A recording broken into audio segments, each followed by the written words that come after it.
Welcome to the Pocket Studio Sessions. I'm Dan, and this episode is part of our brand new Studio Maker series, where I break down how I build and customize whatever's needed for the Pocket Studios, from studio furniture to cases, stands, custom lighting and camera rigs, even instruments. This video is the first in a series that'll follow me through the building of a combination studio desk / work table with a sliding keyboard tray, hidden power conditioner, and maybe a few other bells and whistles. I've been needing a proper studio desk for a while now. I've always just kind of Frankensteined one together out of the past few failures, and although the latest iteration looks nice, it really isn't rigid enough to support keys and pads, and it really lacks in the ergonomics department. I've been on the hunt for a new one for a long time now, but any money I made in my studio was already spent, and I can never make up my mind on exactly what I needed. Most decent options I found were all over $1,000 to $2,000. But what if I buy one only to change my mind about exactly what I need 6 months down the line? I finally found something reasonably priced that might work, and I had my heart set on it for a while now. The platform studio desk by Output ticked all the boxes, looked great, but I've been dragging my feet. I didn't end up buying it before business came grinding to a halt because of the global pandemic, but they're about the best out there for anybody on a budget, so check them out if you get a chance. I'll put a link in the description. Instead, it's back to the drawing board. I teach music privately and work in production sound, recording, and commercial music, and as of about the middle of March, I haven't had any work.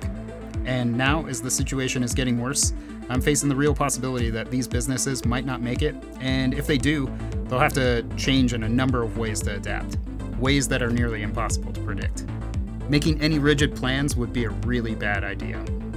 If there's another emergency shutdown, I'm going to have to grab what I can and load it into my hatchback, which is surprisingly spacious, like I did back in March. Whatever I build, desk, monitor stands, shelves, etc., all needs to be modular and hatchback sized.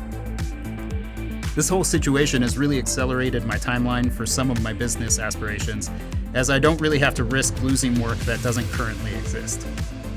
As I keep thinking about the desk, one problem that keeps coming up is that I also need a work table for some of my projects, and sometimes that work table needs to have some of the same equipment and capabilities as my desk. So, ¿por qué no los dos? Why don't I make some sort of hybrid that can function as both my studio desk and a work table?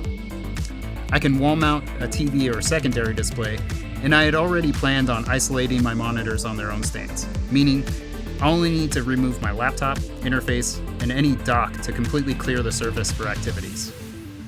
If I use flat ski-like legs like the ones we have on the table we use for podcasts in the studio, I'll be able to easily slide the table out into the center of the room for better camera and lighting angles.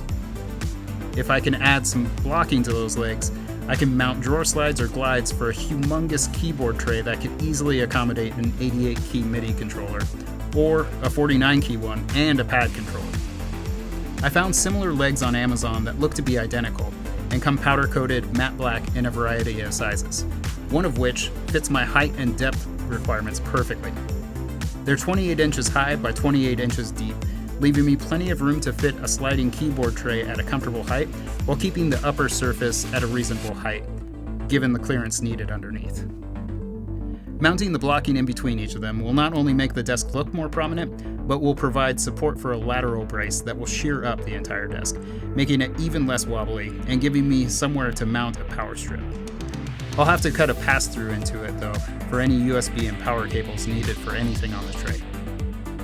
Since I'm not putting any racks in this desk, I won't be able to install a rack-mounted power conditioner to limit electrical interference in the audio and visual components. But as it turns out, Furman has the PST-8D, a wall-mountable, or in this case, desk-mountable unit that has their latest and greatest power conditioning technology available. It'll also provide power and protection for lights, cameras, and other tools used during the filming of building and design projects. I'm not very good at drafting, but fortunately my brother Steve, who does most of the camera work and all of the video editing, animation, and graphic design for this channel, and he took my concept drawings and made a much more accurate, detailed plan. Having detailed CAD plans will help us determine exactly how much material is needed and let us plan the build in stages, maybe catching things we might otherwise miss. Now that we have a solid plan, it's time to measure and attach the legs.